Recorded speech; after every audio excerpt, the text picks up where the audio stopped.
Okay, welcome back to the Are You Strong show. Yeah, I have I want to say a very extraordinary guest on the show tonight, you know, and and I want everyone to know before I introduce her name, I'm always looking for athletes that are out there to be good guests on the show, and I look on Instagram and different social media sites, and I saw this young woman's post of what she went through from a rehabilitation standpoint of her injuries. And I'm like, man, I got to get this young lady on the show, and I can't wait to hear her story. So I want to introduce Kat Palaia, who recently graduated from Kane University and played lacrosse there. And what a story she has to tell. So Kat, welcome to the show.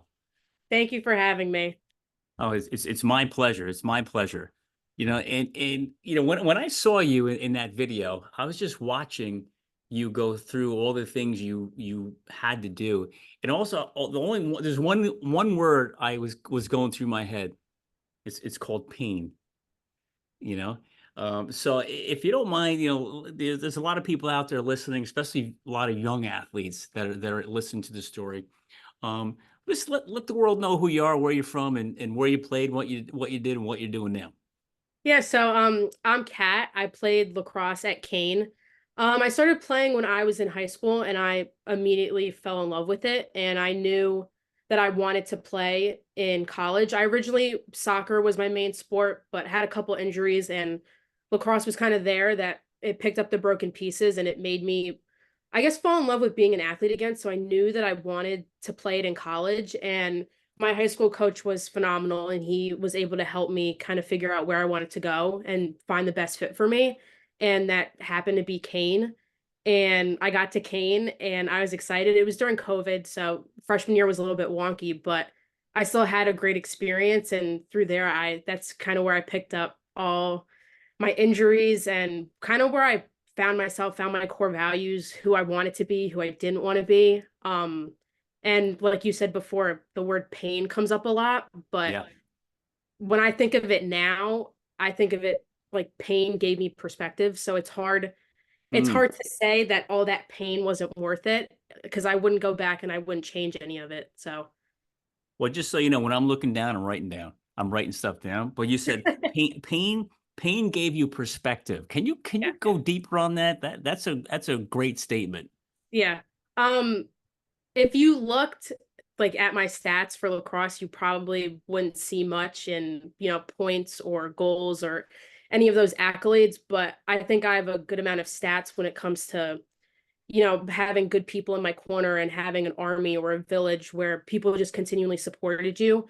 Um, my freshman year, I ended up tearing my ACL, so that was my freshman year was pretty much a wash. I rehabbed that, and that was probably one of the hardest things I've ever had to go through from a mental standpoint to a physical standpoint, because as an athlete, you think, oh, you're always going to be the best, you're always training, you always want to be better. And for a while, especially for lacrosse, I thought I was at a pretty good level, but when I tore my ACL, I realized that I was nowhere where I needed to be. So like that also gave me great perspective to realize that what I thought was me pushing myself, I had so much more left in the tank. So I did that rehab and it went good. I met phenomenal people, some people that I still talk to now. And then I came back from that for my sophomore year, and then I winded up having a stress fracture on my femur. So Oh my God. then yeah. So that season, same thing, rehabbed, didn't really play that much. I played a couple games, rehabbed all of that, came back for my junior year, winded up tearing my labrum. Oh my So then God. I had to get surgery for that, came back from that, rehabbed that.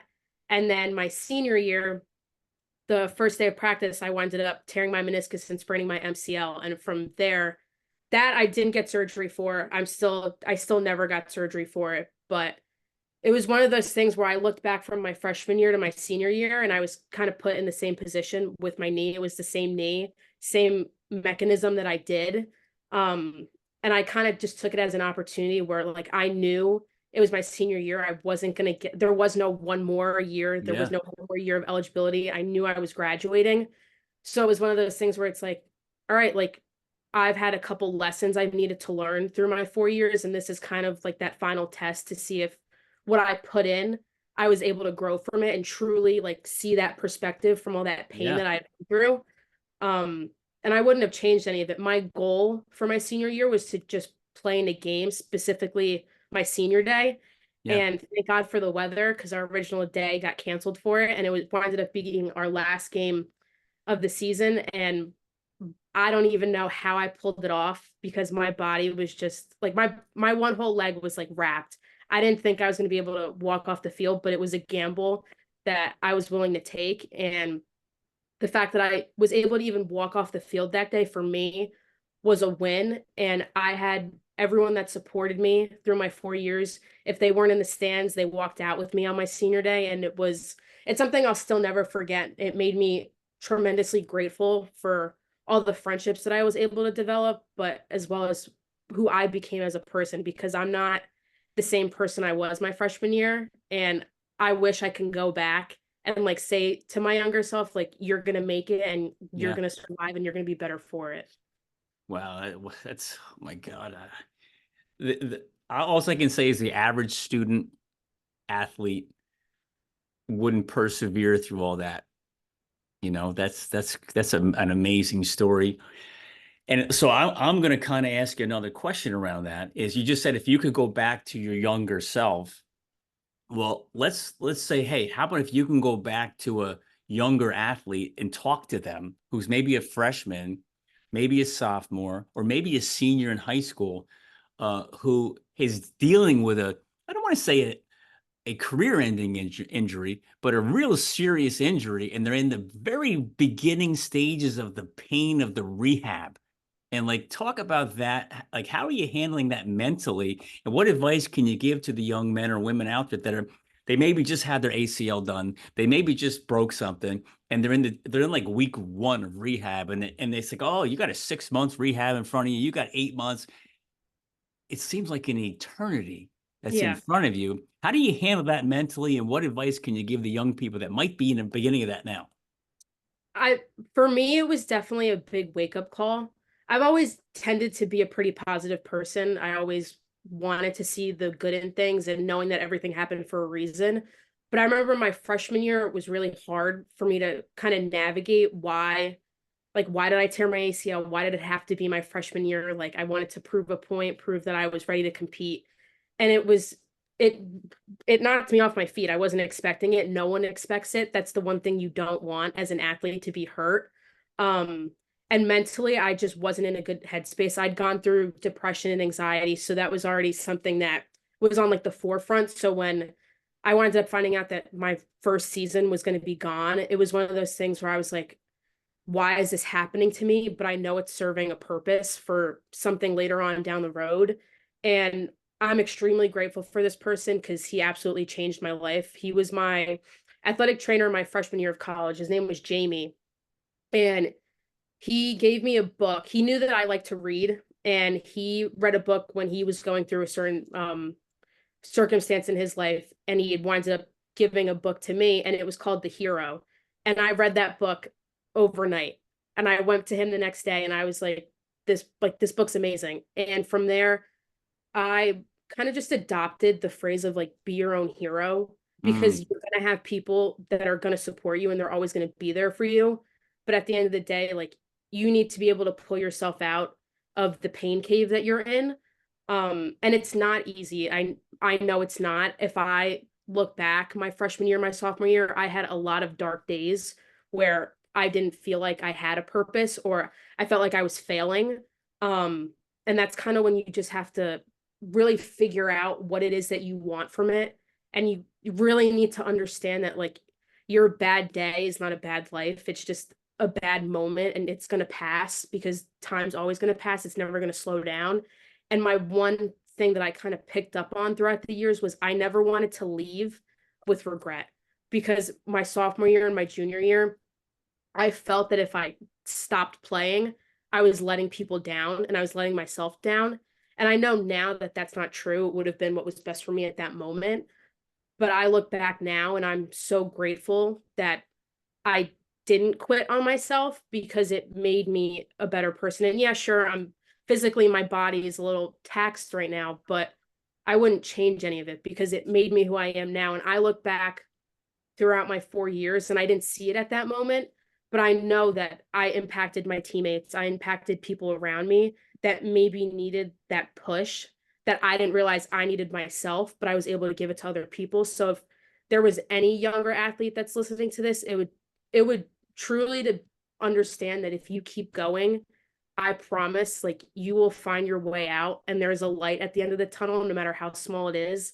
And there are people that genuinely support you and want to be there for you and want to see you succeed. And your bad moment or your injury is only a short moment of your life that's going to give you so much perspective later on in your future that you're going to use and be able to impact other people in ways that you don't even know whether they tell you to your face or not. All I can say is that's amazing, right?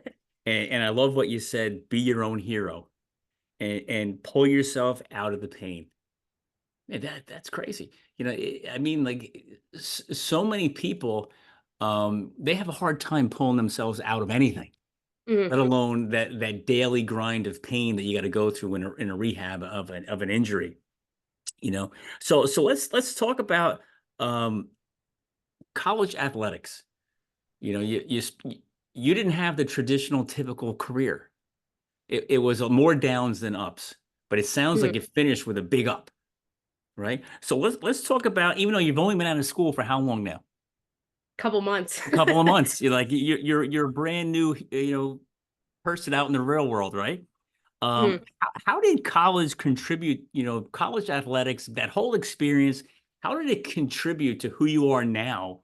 And now in the career that you're in a give back career. That all you do is give back, right? And so Mhm. talk about how college athletics gave you that preparation for today. I think, well, I know a lot of people say it, but like time management was huge.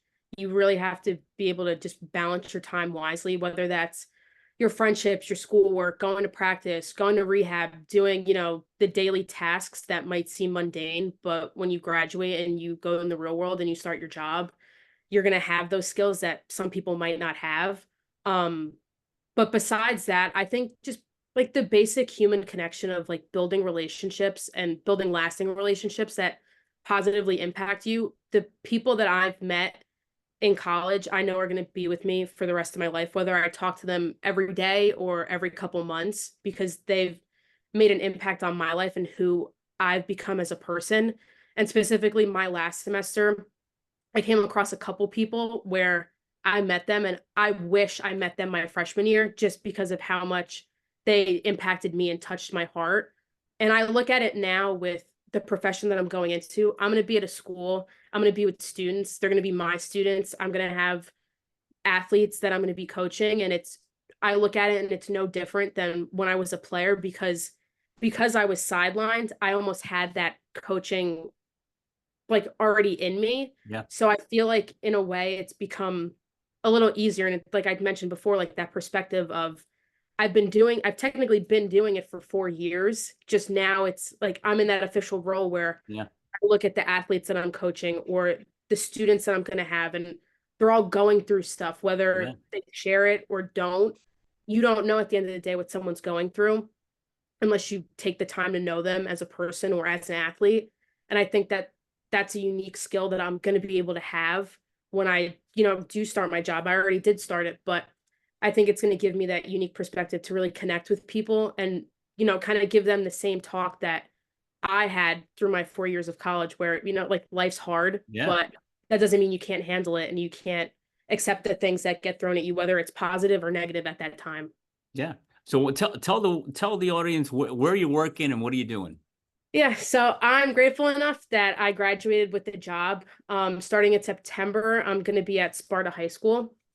And I'm currently coaching. I'm one of the assistant coaches for girls soccer, which I'm really excited about. But when I start in September, I'm going to be a phys ed teacher. So I'm also really excited about that because I worked 4 years for it. I mean, that's got to be fun, Yeah. right? So now you get to stay in sports, coach sports, teach sports. and get paid for it. Yep. You know, you can't beat that. So I think you already said it, but I'm going to ask you anyway. Is if you can pick the moment that stood out for you the most, your 4 years of at Kane and playing field hockey, I mean lacrosse. Um, what stands out the most? What's like the wow, this was the greatest moment? I think it would have to be my last semester because it, like I mentioned before, it was the last. I knew I wasn't coming back. Just in general, I knew I wasn't coming back to college. I knew that it was going to be my last season of playing college sports, or my last rehab session, which rehab became more of my college sport than lacrosse did at certain aspects. Um, but I genuinely think it was the relationships that I was able to build and the friendships that I was able to create from it because for so long through my 4 years of college, I was like, I've never met anybody that has gone through what I'm going through. And it at times it felt isolating because it was like, I'm sure people understand what I'm going through, but at the end of the day, like I'm the one going through it. So it would be hard to truly connect with someone. And my last semester, he's one of he's one of the greatest people I've ever met. He's the kindest soul. He was one of my friends, Justin, and he, similar story to me, kind of would come back from What's his last injury. name? Justin Lee. Okay. He's on the football team at Kane, but Okay. similar story. He would constantly, rehab an injury, come back and get hurt. And it was just nice to talk to someone who understood it and build a friendship from it. And he was one of the few people that walked me out on my senior day. And it was one of those things where someone's going through something that's very similar to you, Yeah. and to be able to connect with them and kind of help each other get through like tough times was something that I'll never take for granted. And I'm always grateful for him and our friendship. Um, but like I said, the relationships that I was able to build, even with coaches, like Coach Garrett, the football coach at Kane, he's one of the greatest people I've ever met. He's He going to was be on always, the show Saturday. oh, nice. You got to tell Yeah. him I said hi. Yeah.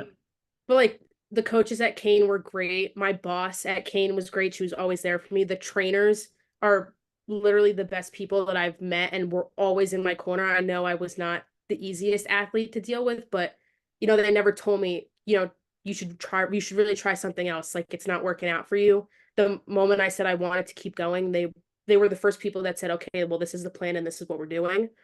Um, so my last semester was probably a true highlight because it was kind of just it tied the bow around everything that I did for Yeah. the 4 years, and it wasn't picture perfect, but to me, I couldn't have really written my story any better for college. That's awesome. Well, it sounds like you went out the way you wanted to. Yeah, Even though it was a lot of uphill battle, you went out the way you wanted to, and it's going to last with you forever, yeah, which is really cool. So I know these questions are similar, but what do you think's the we all learn lessons, right? And some of them are good, some of them aren't. But what's the one lesson you learned from playing college sports that you think will stay with you forever?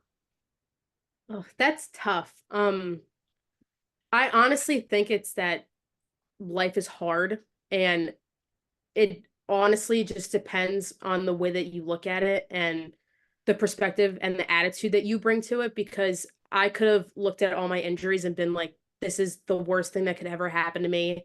Why does this keep happening to me? And you almost need to have that reality check of like, this is not happening to you, it's happening for you. And it does Mm, serve a purpose. Um, because even now that I'm done with college and I'm done with college athletics, I'm going to be in my job and there's going to be hard times. And if for me to walk away from it would be almost childish. It would be like, well, what did I do for 4 years? I had hard things happen for 4 years. Hard things are going to continue to happen. And I have those skills and I've built those core values that are going to be able to help me through my profession, through the rest of my life. yeah. So I think that's what I'd learn the most from it. That would also just help me translate it through from my job to retirement or just the rest of my life. Well, ease up on retirement. You got a long way to go. No, I do have a long way to go, but You got a long way to go. But you know what? Your attitude it sounds like you have, like you said, you have a glass half full attitude. You have a positive attitude. And if you didn't, that you would have never survived 4 years of all that rehab. No, not at all. There's no way, you know? So let's talk about the healthy athlete for a second. You got a young woman or guy, junior year in high school, good athlete, maybe senior year or whatever, and they're thinking, hey, should I play in college? What can you tell them to be, how can, what should they prepare themselves for going in and going from, the high school world to the college world? What kind of advice can you give them on preparation for that? I think I would tell them prepare to be uncomfortable. Mm. I think, and that's not in a negative way, that's in a way where you know you're going to be tested in ways that maybe you've prepared for and maybe you haven't. Um, but when it comes to being uncomfortable, you kind of have to lean into it because if you resist it, you're making it harder for yourself. And in the beginning, I resisted it. I was like, no, like this shouldn't be hard. Like I should know how to do it. But when I look back, like I was a freshman in college. I'm not supposed to know what it's supposed to be like. Um, so if I have any piece of advice for them, it would be to kind of get comfortable with being uncomfortable and lean on support. Like your coaches know that you're a freshman, you're not going to have it all figured out, but it's important to lean on them because when I got injured and I was hurt, I knew who my coach was, but at that time I didn't know her, she didn't know Yeah, me. So we didn't have that connection of like, oh, I know everything about you. It was no, yeah, I had to build that trust as a player who wasn't playing. Um, so I think it's leaning on those connections that you do have and understanding that it's not going to be easy, but if you can get through your freshman year, any you year. can get Oh through your yeah, next 3 years, or if you decide to take a fifth year. oh yeah. So that's what I would tell them. All right, good. So what was the most eye-opening experience for you? You walk on campus, you're showing up for practice. What was the most eye-opening? Oh my God, I can't believe this is going on. Oh man, I think the most eye-opening thing, and you don't even realize it until you actually get to college, is that when you are on a team, whether it's guys, girls, everyone was the best from where they came from. So when you go to college and you join your team, you almost feel like a little bit of like an imposter because you're like, oh, like maybe I'm not as good as I thought, or wow, she's really good. And Yeah, I'm not skilled at that. I need to get better at that. But then as you kind of move through the program and you move through the years, you realize everyone kind of has their niche of what works yeah, for them and what right. makes them that phenomenal player. And it's about finding like your own rhythm and what Yeah, works for you and what makes you unique and what stands out on the team. Because for me, I knew that my lacrosse skills probably weren't going to be my asset to the team because of my injuries, but I knew that I could still be a really good leader and I could still make a positive impact on underclassmen or upperclassmen. And I think that's something that even in high school, I always tended to do it, but I never cared that I was an underclassman and there were upperclassmen above me. I knew that I could still show leadership qualities, that I didn't have to be an upperclassman to do that. Um, so I think that's the one thing that kind of shell shocked me was that everyone is the best, but it's about yeah, finding what makes you unique and what makes you stand out from your teammates, but in a positive way that yeah. at the end of the day benefits you and your program. Like you don't you don't realize how good other people are. Especially Exactly. like you said, you're in your high school, you're the best, at least you think you are, Yeah. and you're doing well, and you think, oh, how much better can anybody be? And then you show up to a campus with all these strangers, and you're like, holy crap, hmm these girls are good. And like you said, you got to find your niche. You got to find your, like, how am I going to get to this on the field if these girls are all that good? Wow, I better get better at whatever I'm doing. Yeah. But it is eye opening, hmm which is nuts. So I'm going to go backwards again. We're going to bounce around a little bit. Is your injuries. It's what the heck kept you so positive and motivated to keep fighting when you could have just quit? Yeah, I just give up. I don't need this anymore. I get my degree. I'll move on. Well, what kept you going? I think for a while I kind of lost my purpose as to why I kept going. And I specifically remember it was the end of my junior year. And I was sitting in one of the trainer's offices and I was crying because I found out why I wasn't able to play the whole season. And it was because I winded up tearing my labrum. And in that split moment, I was like I was trying so hard not to cry in front of everyone. Um, but it was one of those things where I was just like, is this genuinely worth it? Is it worth putting my body through another surgery and another rehab process? And I don't know who was watching over me that day, but Jamie winded up visiting Kane and I had a conversation with him. And I basically said to him, I was like, I don't think I could do this anymore. Like, I don't think I could play. And he was like, well, then don't. And I was like, but I don't want to let people down. And he was like, who are you letting down? Like, you're not letting anybody down by doing what's best for you. And I think hearing that is so different than telling yourself that repeatedly every day because it's coming from someone that you genuinely care about and you care about their opinion. And it kind of took the weight off of me a little bit because I think for those 3 years, I put so much pressure on myself to get back and to kind of prove to people that I can play. It's just I keep getting injured. And I knew that I was a good lacrosse player. I obviously, when I go back on the field, I'm not going to be, an All-American. I knew that that wasn't in the cards for me, but I knew that I needed to make that effort. And like I said before, I did not want to leave and say like I have regrets, like I really wish I stuck around and I saw it through. Right. But I just knew deep down I'm not a person that likes to give up easily or throw in the towel. Like I always used to say, like, if I'm not dying, then don't, like, then there's no reason for me to like get off the field or kind of tell me to stop.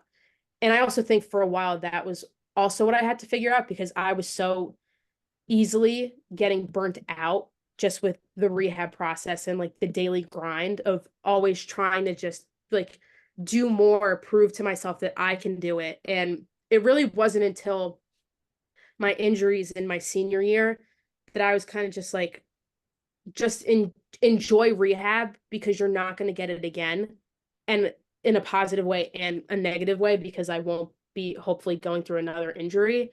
But it was just one of those things where I knew that it was kind of all or nothing. There was going to be a chance that I could play in a game my senior year, and there was a chance that I was going to play in it at all. And I made a lot of gambles, but my athletic trainer, Gracie, was phenomenal in kind of keeping me on the straight and narrow of like, this is what we can do, and this is what we're going to do in order for you to hopefully get back out on the field. And when I got back out there, it was one of those things where you weren't putting pressure on yourself to have this expectation because there was a point in time where I was having panic attacks in the middle of games, but Mm. no one would know. And I'd go off on the sidelines and they'd be like, what's wrong? And yeah, I was in pain, but I wasn't saying, like I'm having a panic attack or I don't like something's wrong. I don't feel like myself.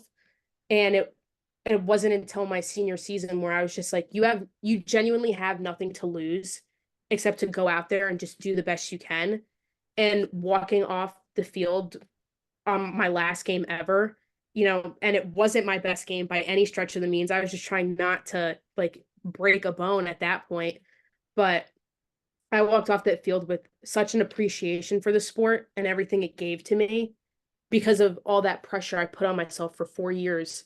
Where at the end of the day, it mattered, but it didn't in the way that I thought it was supposed to. For Yeah. me, it was I did it and like I climbed that mountain and I can enjoy the view of whatever it may be. It wasn't picture perfect, but I painted it and I pretty much liked the way that I had it and the people that I had with me. So, And you got to the top of the mountain, yeah.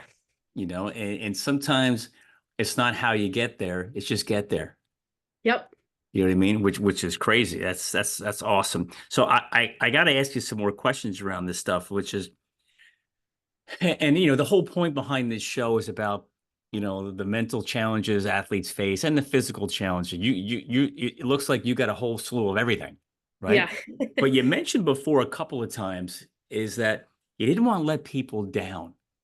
You know, talk about that a little bit. It's like, what was the worry there? Because, in reality, like your friend said, who cares? It's just, don't worry about letting yourself down. But talk about the worry about letting other people down as an athlete.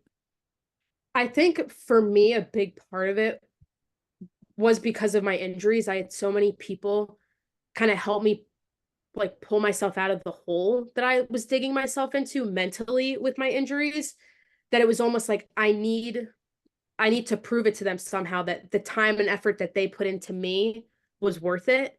And I think for the longest time, what I envisioned that being was me playing. And it really wasn't until my senior year where I kind of kept saying, like, I need to play on senior day. I need to be able to play in this game.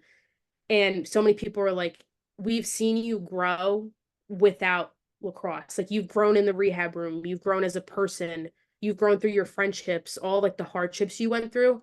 So I think a lot of it was just trying to give back to the people that gave to me, but my idea of doing that just wasn't the way that it was supposed to Yeah. be. And looking back on it now, I know that I did a good job, and I know that I did prove to those people that like I did it. Um and I know that they appreciate it and they were grateful for it. And like I mentioned like previously, the friendships that I got from it and the relationships that I built from it kind of like solidified that I did prove it, but I didn't have to put that much pressure on myself to do it. Yeah. You know, your story, the more and more we talk about it, the more incredible it is. And sometimes the playing on the field makes athletes into who they are. And what happened to you is it wasn't playing on the field. It was the injuries, the rehab, the resilience, the grit, the push is of fighting back to get to the field is what made you who you are. Mm. You know what I mean? And sometimes the athlete can live in you forever, you know? No, it really does. It never goes away. But what you went through is is making you a better person, it taught you, it taught you, and it's going to continue to teach you, and you're going to continue to share this with the younger people that you teach and coach, is that how to handle toughness, how to handle the rough spots, like you said before, prepare to be uncomfortable. You know what I mean? Like Mhm. if you're not prepared by now, you're never going to be. Yeah. You know what I mean? Like you are as prepared as they come, you know? But you mentioned also depression, anxiety, panic attacks, Mhm. and that's tough to share, Yeah. and there's a lot of athletes out there right now that might be in their dorm, might be in their apartment, might be in a locker room, might be just walking across campus, and all this stuff's going on up here, you know. Can you talk about that a little bit? How you handled that? Who was your go-to people? How did they help you? And what got you through it? Mhm. For me, it definitely started my freshman year where I truly just felt like something, I knew something was wrong. I knew who I was as a person, but I almost felt lost in trying to navigate who I was. And it started before my lacrosse season even started, but it kind of got amplified once I like tore my ACL. Cause I was like, oh, like now I really like my outlet was lacrosse. Now that outlet's not really there anymore. I have to kind of figure out what I'm going to do and how I'm going to navigate and be able to push through. And I think a lot of it was when I would do my rehab, I would like go to a place where I like pushed beyond like my limits and beyond my capabilities. And there were times where I did push myself too hard and I did more harm than good, which set me back on my rehab process. And I would go through major ups and major downs. I'd be good for a while and then all of a sudden like a switch would go off and I would just be so down in the dumps that like I didn't want to be around anybody. It was pure like isolation. I didn't want to bring anybody down with me. And I think my junior year was probably the worst. Um just not even from an athlete standpoint, just being like a college student trying to like figure out what you want to do with your life. and know that like your time's kind of coming to an end in college. And I was always a planner, but when things didn't kind of go to plan, that's when my head kind of started to spin a little bit. And my junior year was wound up when I was getting my panic attacks when I would go into play. And my saving grace that season was our coach Sam. She just knew how to read me as a player and as a person. And she was kind of able to like kind of pick me up She when saw it. I She saw it happening. yeah, she knew what was happening and she knew immediately. And she would come up to me to before games and she'd be like, "Are like you good to go? Like if you're not good to go, just like like let me know and I'll take you out." And it was one of those things where because she understood, I didn't feel uncomfortable sharing those things with her. And I think for a long time, especially in the beginning, I remember having a conversation with my trainer and I was like, I have anxiety. And he was like, "Well, why?" And I was like, I don't know. Like, I don't know why I have it. And he was like, "Well, you need to figure that out." Not in like a, I don't care, but in like a Yeah. tough love kind of way of Yeah. like, Yeah. you need to figure it out because it's going to impact you in ways that you don't even know. Yep. Um, and my senior year, I kind of had it under control. And during this time too, I was also doing student teaching for my phys ed hours so I can graduate with my degree.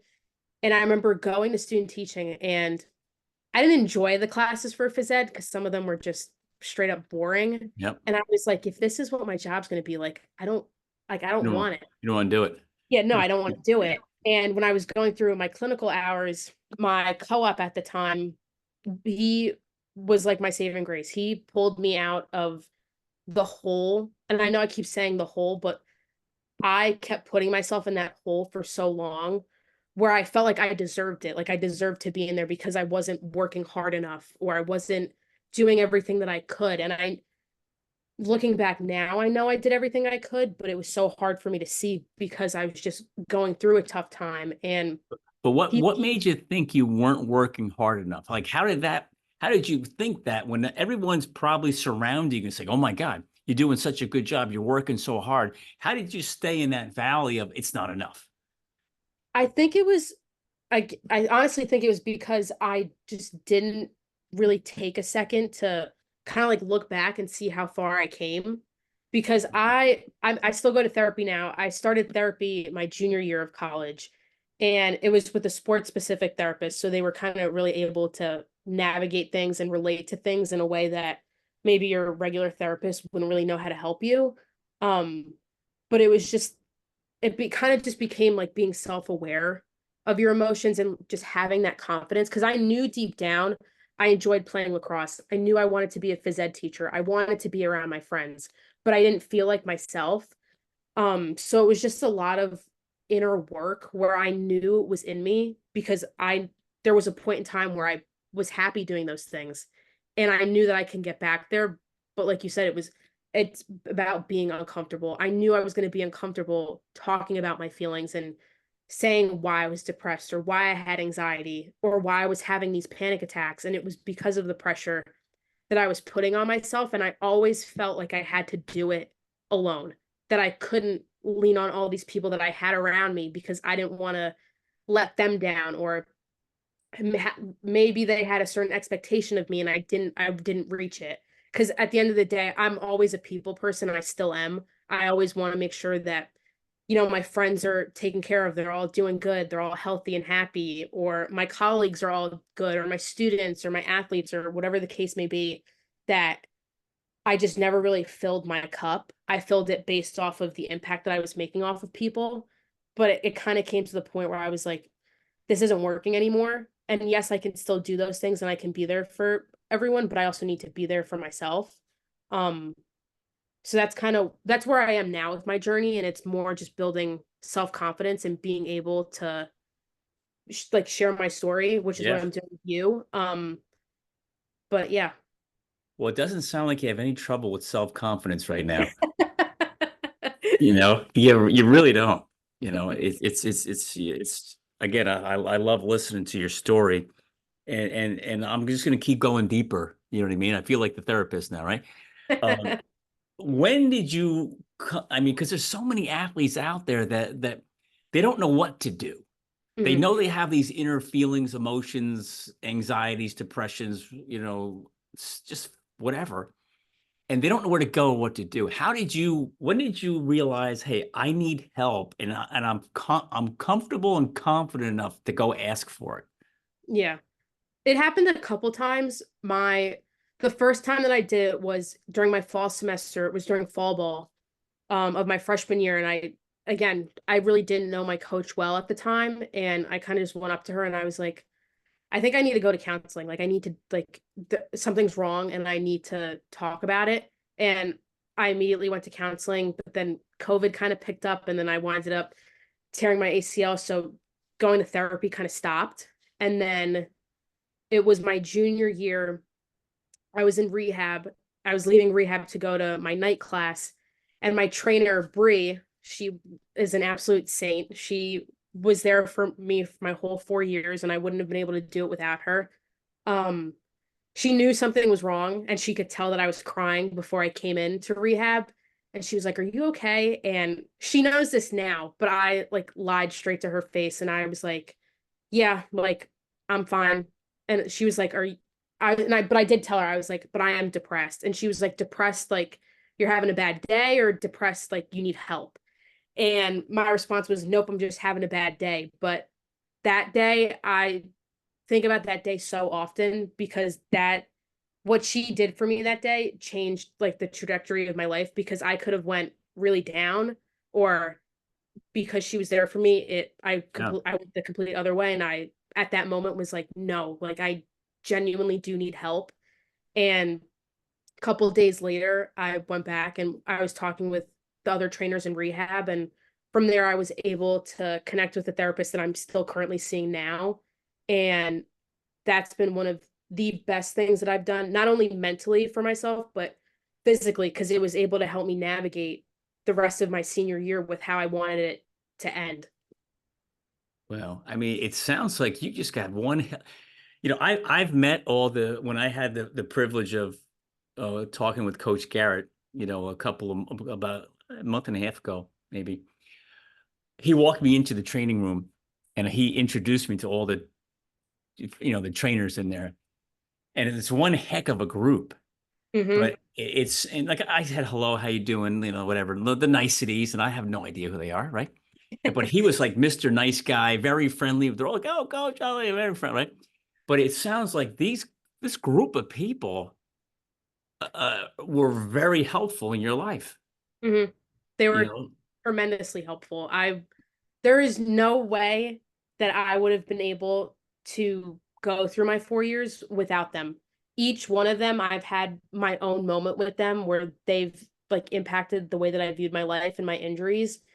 And they're just a phenomenal group of people that like they deserve the world and more. And they yeah. always don't get the credit that they deserve, but they are like the lifeline for Kane athletics. And they were a lifeline for me through my 4 years. And they have a tough job. They have a very tough job, Yeah, but and they it's a do it's it. a thankless job. Yep, thankless job, but they do it phenomenal. That's great. That's awesome. Well, I'll be talking to Coach on Saturday, so it'll be part of the talk, I'm sure. Um, so how did the preparing for life after college sports, right? And the thing I say a lot, and this I don't mean this in a derogatory way, but athletes in my mind die twice. The first is when it's the last day, their last game, their last whatever, the uniform comes off, and that part of their life is over. Mm, It's over. And that's an emotional thing, especially if you've been playing since you're, 8, 9, 10, you know, and the bus rides, the practices, the preseasons, the parties afterwards, the winning, the losing, the locker room, it's priceless, right? I can see the smiles on your face. The more I list this stuff up, it's like it's just incredible to be part of that. But how did you prepare yourself for when it's over? Like now it's over, but yeah. it's still so fresh for you. It's only been a little bit. Like, Mm. how did you get yourself mentally prepared for the next phase? I I think for a long time I kept telling myself I don't know how I'm going to prepare for it, but once it came around and I had my graduation and I cleaned out my locker for the last time and I handed in my uniform and I did all those things, it just became a moment of gratitude where I was like, I'm so thankful that I was able to meet these people or have the opportunity to have my own locker room where some D3 schools don't have that. I think it was just knowing how grateful I was for the experiences that I did have and using that as a fuel for after I was done because I knew pretty quickly that I still wanted to be physically active in a way that was similar to college athletics. So I immediately joined CrossFit and I do it now. And I Be absolutely, careful. Whatever you're no, doing, be yeah, careful absolutely. No, there. absolutely. Be careful. That's my rule number one is be careful. But it was just kind of finding different outlets that I knew that it would kind of stimulate my college athletic career, but in a way that was beneficial and healthy to me. And I knew that just because I wasn't going to be around, those relationships weren't going to be there. But like I could always text whoever I wanted to, and like see how they were doing. But it's not easy. And when those moments came around where I didn't know what I was going to do, you do panic because you're like, well, for a good amount of time in my life, this is what I was doing, and now I'm not going to be Yeah. doing it anymore. Um, but I also think you can't be so hard on yourself because you're entering this new phase of your life that you're not used to. But at the same time, that's also so exciting. I thought about it today. I was running on the treadmill and I was like, I don't have to do this. Like, there's no run tests I need to prepare Yeah. for. There's no fitness, like, nothing that I am required to do now. So it's almost like you kind of have this sense of relief. And there's some like up and down moments. There's some days where I'm like, like I really miss being on the field with my teammates, but it's not in a sad way. It's in a, I'm really grateful that that happened to me and I had that experience and I could now invest that into something else in my life. But I also think it's just about finding, like your core values, what it is Yeah. that you want to make an impact on the world because you could still do those things even though you're not a college athlete and you're not in college anymore. Core values. You've said that a couple of times. Mhm. Drive that a little deeper. Yeah. Core values became really important to me my senior year. And before they became such a forefront in my life, I would always hear Coach Garrett talk about them. I took his coaching class my freshman year, and that's all he talked about as a coach was what are your core values? What are you going to bring to your athletes? And it was always in the back of my head. But for the longest time, I was like, I don't know what my core values are. I know what they are as a coach, but as a person, like, can they be the same? Like, I don't know if they can. And looking at it now, I'm like, no, they are pretty much the same thing. It's just about navigating them in your personal life when, you're not a coach, you're just a friend or you're a daughter or a son. Um, and it's just about showing up authentically yourself and kind of putting those core values to use. Like one of my core values is service and leadership. I love being able to be on this podcast with you and share my story or be a coach and be someone that kids look up to you and want to, know about you and your story. So I think it's about positively impacting the people around you through your core values. And it's nothing like crazy. I know I keep saying core values, but it's not like some guru magic. It's just like your basic everyday living. It's how you show up. Do you hold the door for people? Do you not hold the door for people? Do you say please and thank you? Do you pick up trash even though it's not yours? Just like stuff like that. Even like at work now when I'm at my job where I'm in the weight room, like there's times where you have to clean up weights that, like I didn't put that 45-pound plate on the floor, but this is my space now. So Yeah.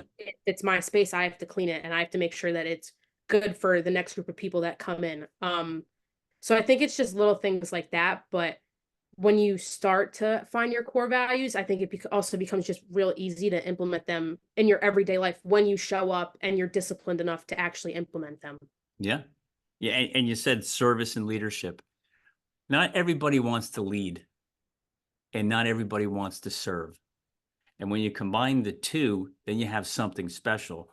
And what I say around leadership and service, it's a calling, Mhm. right? It's like it's just in you, it comes out of you, and you just want to keep doing it. Where some people like, what are you doing that for?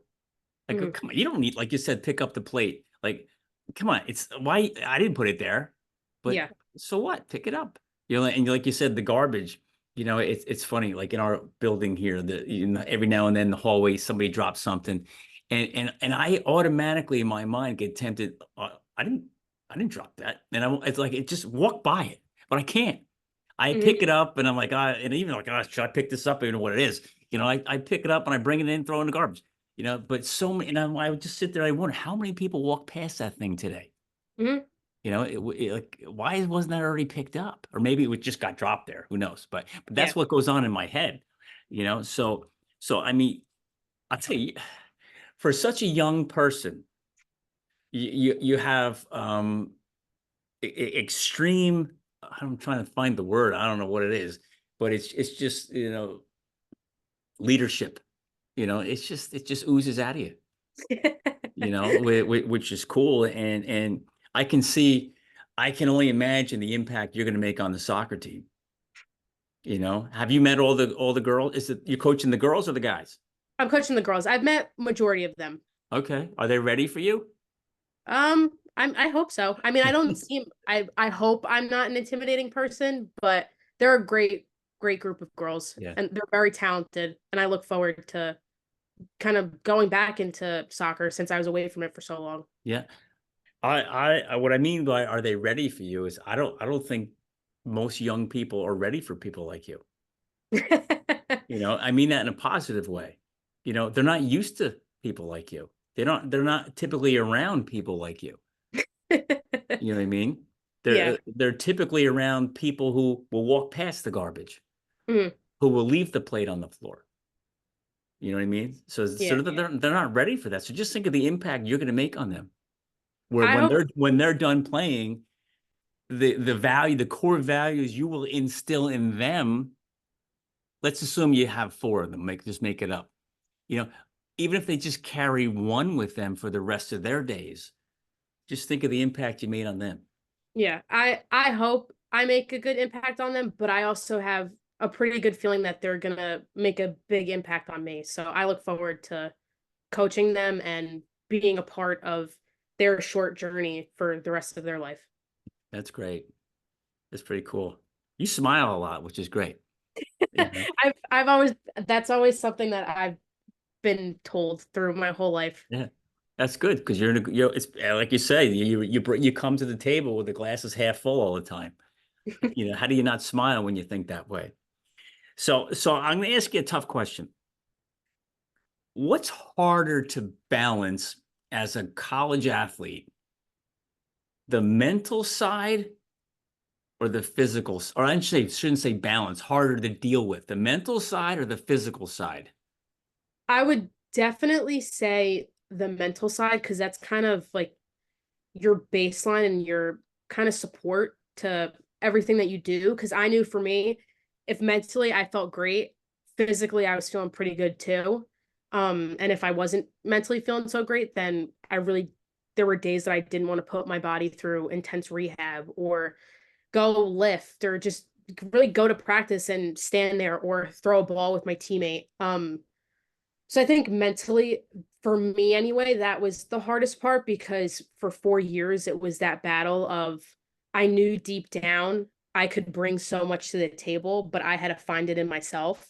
And I knew that if I did, then everything else that was involved with my life would only be glorified through it. Um, so I would definitely say mentally it was more of a challenge for me. Well, when you're mentally right, everything else kind of falls in place, Exactly. you know?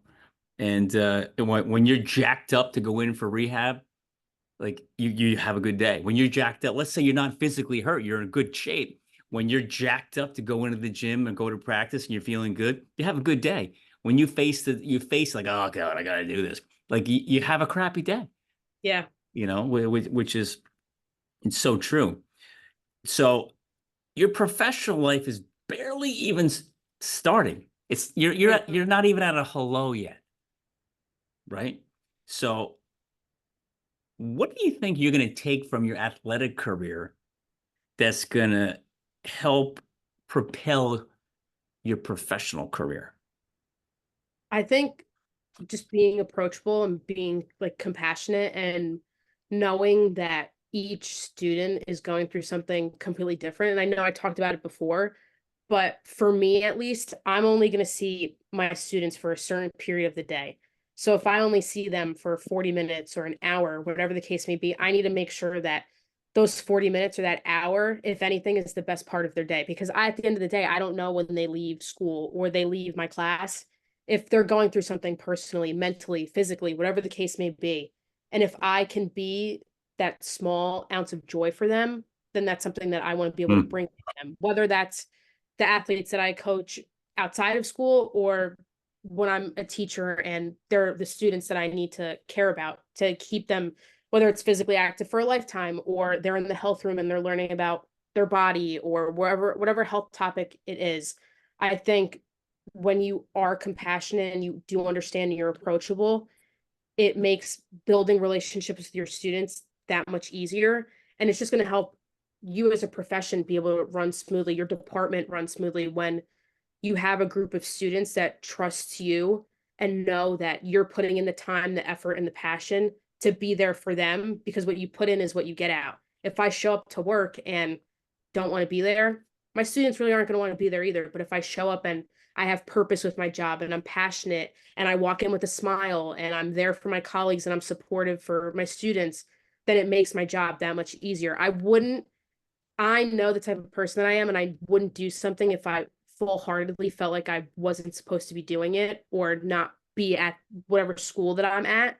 Um, so when I do it, I do it with a lot of pride and I don't take that position lightly. Small ounce of joy. You gotta coin that somewhere, put it somewhere, make a sign, hang it in a locker room, and just, hey, listen, you're everybody's job today is to bring a small ounce of joy. That is so cool. You know, then you say your purpose, passion, smile. I mean, that's a bulletin board, you know? So it's not easy to do that every day. Mhm. Like you said, like if you, sometimes you just can't bring it. But you got to bring it as the coach, as the teacher. But let's talk about your work ethic.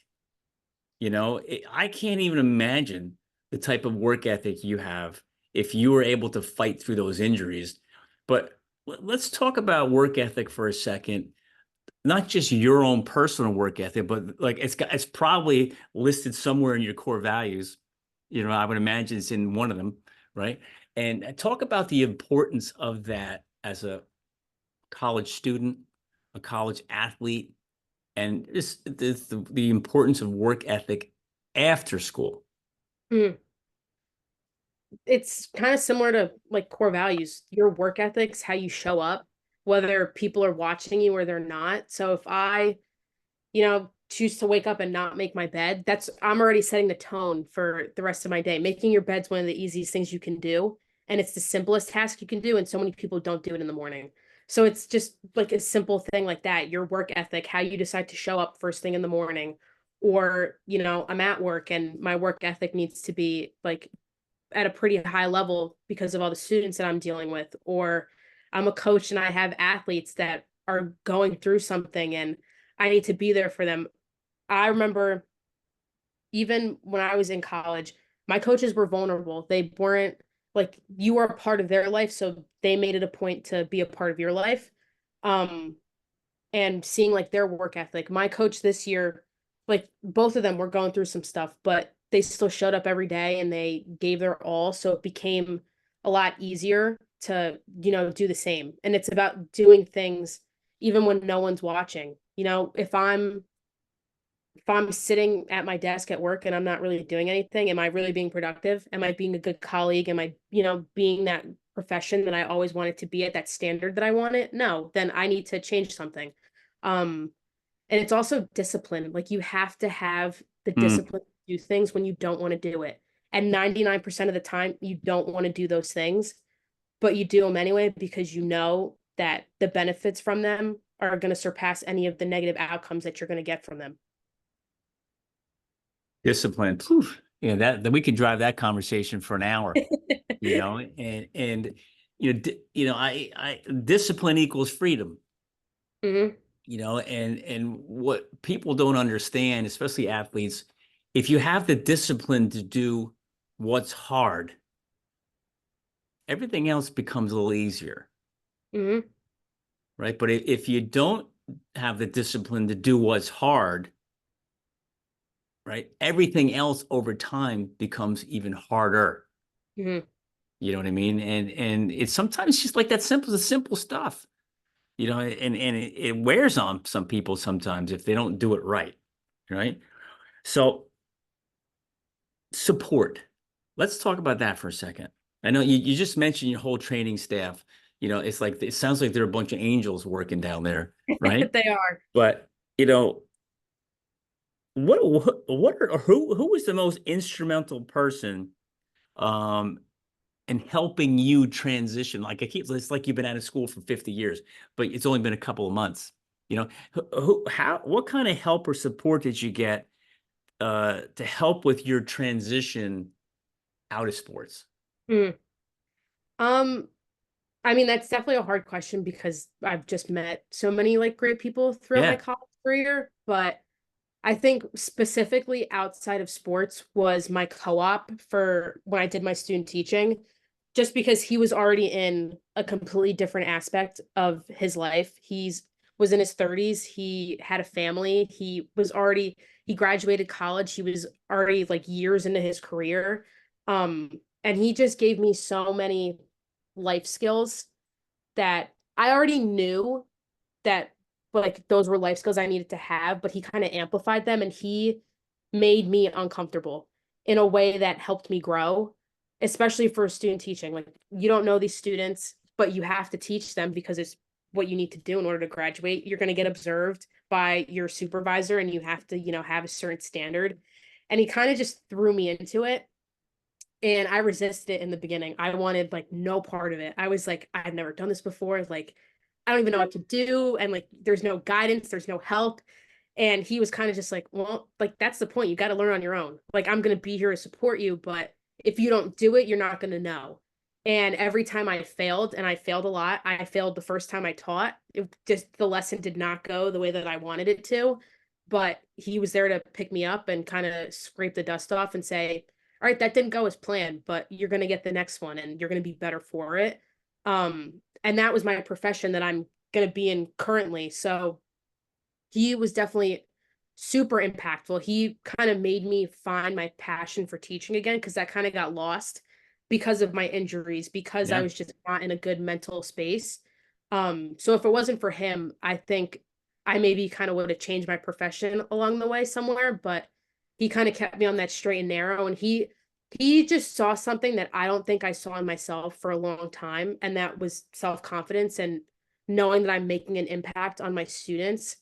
And when I saw the impact that I was making, it just made me want to do it more. I knew that these kids were, probably coming from a home that wasn't that stable, or they would show up and then you wouldn't really see them for a while.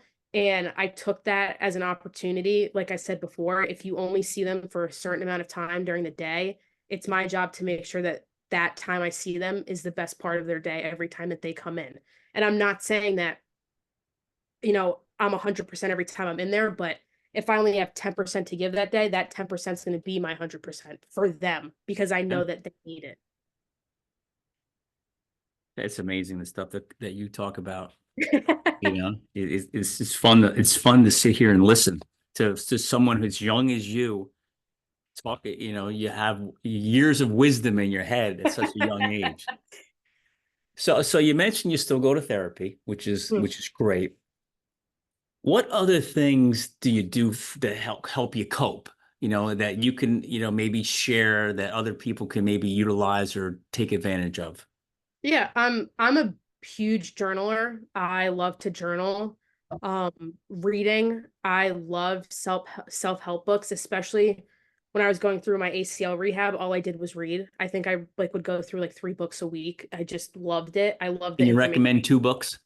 Oh, that's hard. I've like read so many. One of them would definitely be The Hero, because that book kind of just changed my perspective in a short amount of time. And the second one would probably be I just finished reading it and it's such a simple read, but if you really like listen to the words, they're just like good little like nuggets of information. Yep. It was Resilience by Brooke Wells. She like went through this whole rehab. She got injured in CrossFit, and it was kind of her rehab journey, which was similar to mine, and I really felt like personally connected with that story. Um, but I'm also a huge like drawer and painter. I love to paint. I love art. Um, I don't do it as much anymore just because I haven't really felt that inspired, and I enjoy it. So I want to do it in a place where I feel like I can. But yeah, I mean, those are just the things I do. And obviously I love fitness. I love being active. But those were kind of my outlets besides therapy that helped me when I wasn't, talking to another person about the things I was Yeah. going. All right. Great. So speaking of fitness, which is one of your is coping mechanism. How's that? Or vice, right? Mm. Is talk about that. What's your physical fitness training look like today compared to what it was when you were playing? And or is it even tougher now because you're not playing and hey, I got to magnify this because I don't have as much time in the gym as I did before. I think in the beginning, it was definitely trying to find like that balance of, all right, is this me being that athlete, or is this just me being like that non-athlete that just wants to be physically fit? And I remember when I first started doing CrossFit, it was it was a pretty easy workout, but you had to hit like your time cap and you were supposed to hit it in a certain range. And I was off by like 2 seconds. And I immediately was like, all right, that wasn't a good workout. Like, didn't give my best effort. I was immediately like that critical athlete that was just negative thinking right away. And the coach that was running that class, he was like, Kat, you did great. Like what, like smile. And I was just like, yeah, like meh, like not my best. And he was like, he kind of gave me like that reality check. He was like, oh wait, I'm sorry. Like, are you going to be a games athlete now? Like, is there something you're not sharing with me? And he was doing it in a joking way because he knew that I could take it like that.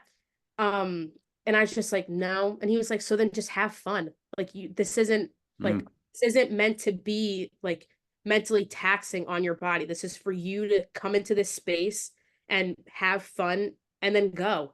He was like, because when you start to burn out, he goes, that's when we have a problem. And it immediately brought me back to my college years where I pushed myself too hard and I would burn myself out. And I was like, all right, like if I just went through 4 years of that, like I gotta kind of apply what I learned and use it outside of college athletics because I'm not going back to that.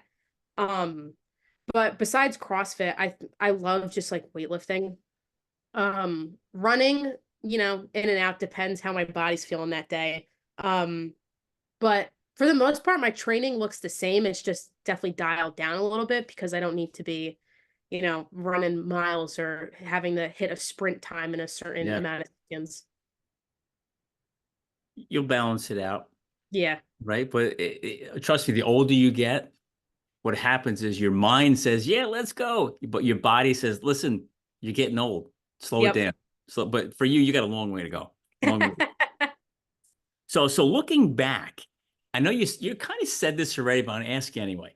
Looking back on your college athletic career, knowing what you know now, is there anything? And I know you said it, but I'm gonna ask anyway. Is there anything athletically, academically, personally that you would have changed, or before you answer that, or would like to get a redo at? Ugh. I don't, I think looking back on it, I did it more towards the end of my college career, but I wish I enjoyed the little things more often. Mm, And I wish I appreciated them more because I didn't till the end. And I know so many athletes that have said this, but like you don't realize a good thing until it's gone. yeah, And I still have so many good things going for me now. And I appreciate those things a lot more because I didn't in the past.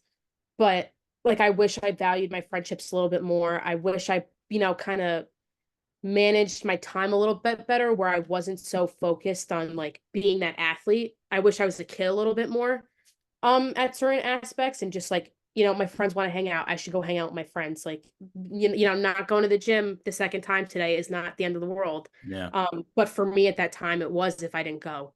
So I think it's just the little things and valuing that time that you have and that freedom that you have that you're not really going to have once, you leave college and you're not around your teammates or, your friends that you've been around for 4 years. Like I just moved out of my college house, and it was one of those things where it was like, wow, like for 3 years I was in this house and this was my family. And I Yeah. still have a family, but it's so different. And it's just like you're gonna miss the little things that you're not gonna have Yeah. around as often anymore. So I wouldn't say I'd change any of it, but if I could, go back and just value things a little bit more in the beginning, I wish I would have done that. Yeah. So just enjoy the small stuff.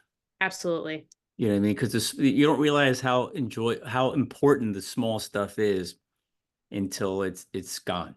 Yep. And yeah, you don't realize what you have until you don't have it anymore. Hmm. Which is great. Couple more questions. So you mentioned before, you said you failed a lot. Hmm. And a lot of people, well, I'm sure a lot of people caught that and they're just waiting to hear like, well, what it doesn't sound like this girl failed at anything, but she just had some physical challenges. But talk about some of the things that you have failed at. I think physically, when it came to my rehab, when I say I failed, I think I failed in a sense of not listening to my body because my mind was just going like a mile a minute where, you as an athlete, you always tell yourself like you can push yourself more, like you're not done, like you have more gas left in the tank. And specifically during when I was doing my knee rehab the first time, there were times where I knew the pain that I was feeling, I was not supposed to be feeling it. But mentally, I was like, if you push through this, like you're going to be so much stronger. You're going to be so much better. But physically, I was doing harm to my body.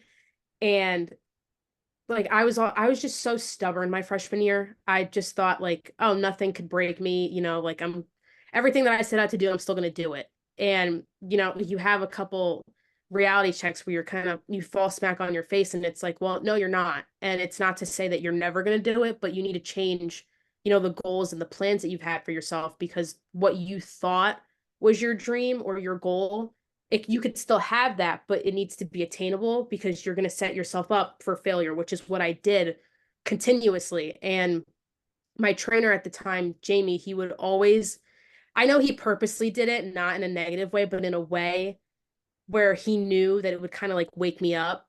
But there was one rehab where I was in pain and he knew it.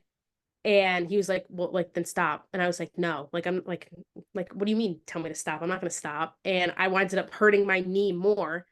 And I finished my rehab for that day. I went over to him and he was like, so how'd it go? I was like, that was awful. Like, that was bad. Like, my knee hurt so bad. And he was like, well, like, you have to learn. Like, if you're going to keep making the same mistakes, it's up to you to fix them. I could help you, but I can't be the one to fix it for you. You have to have that discipline and that work ethic to realize when, you're pushing the threshold a little bit too much and you need to take that ego away because that ego it can do you good, but it can also do you harm if you don't use it wisely.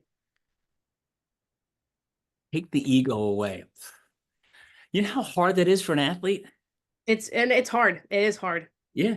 It's like it's all we have is our ego, our Hmm. physical ability, and our ego to think we can do anything. On the field, that is, right? Yeah. We think we can do it. And so, oh, you can't. Yes, I can. Oh, you can't. Oh, yes, I can. And that's hard. And that's, an athlete's ego and identity, for their playing days, that's like all they got. Hmm. You know what I mean? And when it starts to get stripped away, we start to pull it back. Like, wait a minute, no, no, don't. I'm going to keep pushing. So Hmm. when you were injured during your rehab, your identity is slowly being taken away, and the pain is taking it away, and you're like, no way, that's not happening, right? Yeah. And you keep pushing, and you don't tell anybody, and just keep going, and like, oh, don't worry about it. Tomorrow we'll be fine. It's crazy, you know. So let's talk about the future. Again, your future is so bright. You've only been out of school for you can count the weeks, right? But what are your professional goals, aspirations? What are you like if you could fast forward and I know people say, oh, if you could fast forward 20 years, but what are you looking to accomplish long term? If you can paint the picture of this perfect career and path and impact, what are you doing and who you helping and what's going on? I think it goes back to like what I said before, like appreciating those little things in this new chapter of my life because I am entering, the profession that I've worked 4 years for. And yeah, I can be ambitious and I could say, well, I'm going to do this and I'm going to do that, but I'm not going to know until I get there what I'm actually going to be able to do and who I'm going to be able to impact. So I think for me in the beginning, like it's just enjoying the fact that I got a job. It's my dream job. It's what I've wanted. I'm coaching. That's something that I've wanted to do since high school. So it's about being grateful for the fact that I got my goal, I got my dream, I worked for it and I got it, and I'm proud of myself for it. Um, but like I've mentioned so many times before, like going back to those little things, like making sure that I'm showing up authentically myself for my students and my colleagues, because then I could build those positive relationships where I'm going to be a person that people want to be around. You always have those work colleagues where they show up to work and you're like, well, if you don't like it, why are you here? Like, and that I don't ever want to become that person. So I think my goal is staying true to myself and showing up authentically and being that person that goes the extra mile and does the things that nobody wants to do. Or if someone needs my help, I'm there. Not because I want something in return, but because it's the right thing to do.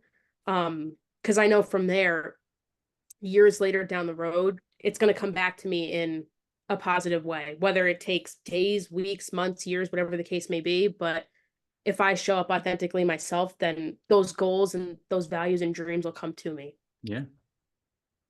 It seems like a lot's come to you already, Yep. right? Do you see your career path going more into teaching or more into coaching? Right now, I think I'm split 50-50 just because I'm so new to it. Yeah.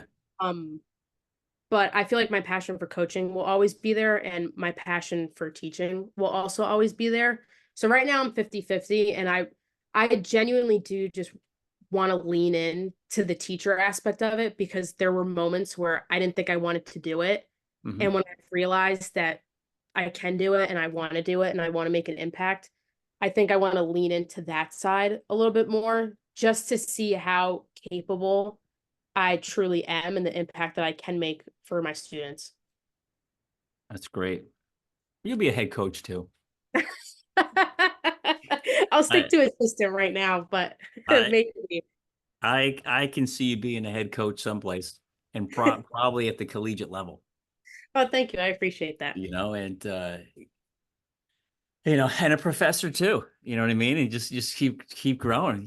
It's maybe you go back to Kane and you work with Coach Lawshy, right? And you become a professor and you're coaching the lacrosse team there. You never know. Yeah, you never know. You never know. So last question is simple. Is there anything else I haven't asked you that we talked about so many things tonight, which it's just incredible story you have. Is there anything else that I left out that you think we should touch on before we end up?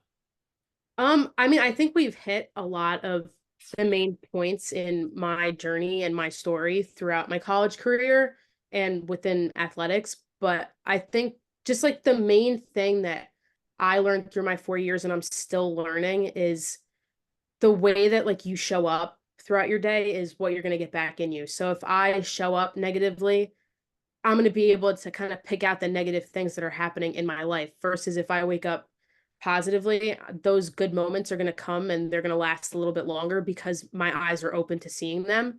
And like I mentioned before, being your own hero, you're going to have so many amazing people walk into your life and give you so many good chapters and good moments, and that's something that you hang on to. But at the end of the day, you also need to make sure that you have a solid foundation for yourself and you have those core values and you're disciplined and you do all the right things. You make your bed in the mornings, like simple things like that. If you can truly find that for yourself, you're set up for success for the rest of your life. And like I said before, the pain that you have is going to be hard in that moment, but it's also going to give you great perspective when you're years down the road. Well, that's awesome. Make your bed. Yep, make your bed. Make your bed. Well, Kat, listen, this has been awesome time spending with you. I really appreciate the fact you're taking your time out of your day to share your story on my show. And I just hope that as this continues to grow and to develop, that more and more young athletes can benefit from stories like yours, and people can realize that they're not alone. They're not by themselves. There's help out there. And there's people that have dealt with, you know, worse than what they're dealing with, Hmm. and how to be resilient, how to keep fighting, and how it's just in the way you show up, Hmm. and I love that you said before the book, but be your own hero. Because if you could be your own hero, you end up becoming someone else's hero. Yep. So thanks again. Really appreciate you being here, and I can't wait to see the soccer team win. Thank you so much. I appreciate it. Okay, we'll see you out on the field. Thank you.